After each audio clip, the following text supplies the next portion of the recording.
Kamusta Mimji ka successful mindset? Tara pag-usapan kung paano magsimula ng negosyo kahit kapos sa pera. Simply, practical steps na pwede mong simulan ngayon. Let's go! Hindi kailangan ng malaking kapital, diskarte, tiyaga at sipag ang puhunan. Susunod ang mga hakbang na madaling sundan. Hakbang 1. Magsimula sa maliit at practical. Gamitin kung ano meron ka, lutuan, cellphone o skills mo. Test the market sa maliit na scale para makita kung may demand. Ang mabilisang feedback mula sa maliliit na benta ang magtuturo sa'yo. Hakbang 2. Gumawa ng simpleng plano sa negosyo. Una, tukuyin ang produkto o serbisyo mo. Pangalawa, sino ang target customer mo? Pangatlo, ayusin ang presyo, kumikita pero abot kaya. Pang-apat, paano ka magbebenta? Online, bahay-bahay, palengke o social media. Piliin ang pinakamabisang channel para sa customers mo. Hakbang 3, ay maximize ang libreng resources. Gumamit ng Facebook, TikTok, Instagram at manood ng free webinars. Hakbang 4, maghanap ng mura o alternatibong puhunan. Pre-order system, mag-alok muna tapos gamitin ang bayad bilang kapital.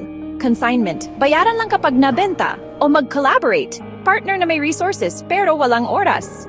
Hakbang 5, iwasan ang hindi kailangang gastos. Focus sa essentials, DIY and marketing posts at simpleng website. Hakbang 6, mag-ipon at mag-budget ng mahigpit. Gamitin ang kita para palaguin ang negosyo, hindi agad personal na gastos.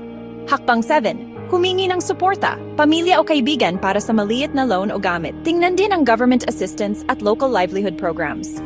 Hakbang 8, patuloy na mag-aral at mag-adjust batay sa feedback. Ayusin ang produkto, presyo o paraan kung kinakailangan. Meron ding paraan para makakuha ng tulong pinansyal sa Pilipinas. Narito ang mga posibleng mapagkukunan.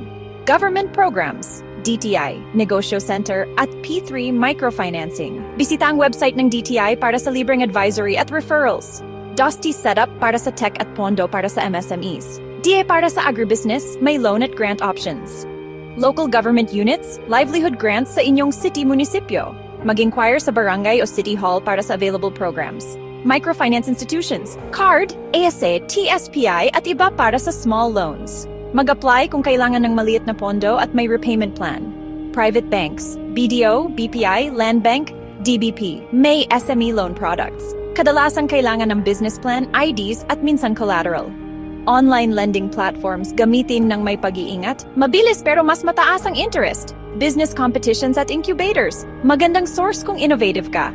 Personal sources, family, friends o sariling ipon. Mag-ipon muna kung kaya, maliit na hakbang pa rin patungo sa goal. Tips, simpleng plano, gamit ang libreng tools, mabuting budget at humingi ng tulong. Focus sa essentials, produkto, packaging, delivery. Magrehistro sa DTI at BIR kapag handa, malaking tulong sa pag-apply ng loans. Basahin mabuti ang loan terms at iwasan ang predatory lenders. Tandaan, hindi kailangan ng malaking puhunan para magsimula. Sipag, diskarte at tiyaga ang tunay na puhunan. Recap, magsimula sa maliit, 2 simpleng plano, 3 libreng tools, 4 alternatibong pondo, 5 mag-budget, 6 humingi ng suporta, 7 mag-aral, 8 mag-adjust. Para makagawa ako ng mas tamang gabay para sa'yo, sagutin lang ito ng mabilis. 1. Anong negosyo? Magkano kapital? Saan ka? 4. Registered ka na ba? May savings? 6. Anong tulong ang kailangan mo? Good luck mga ka-successful mindset. Hanggang sa muli. Peace out. Subscribe para sa more tips. Check links sa description para sa DTI at iba pang resources.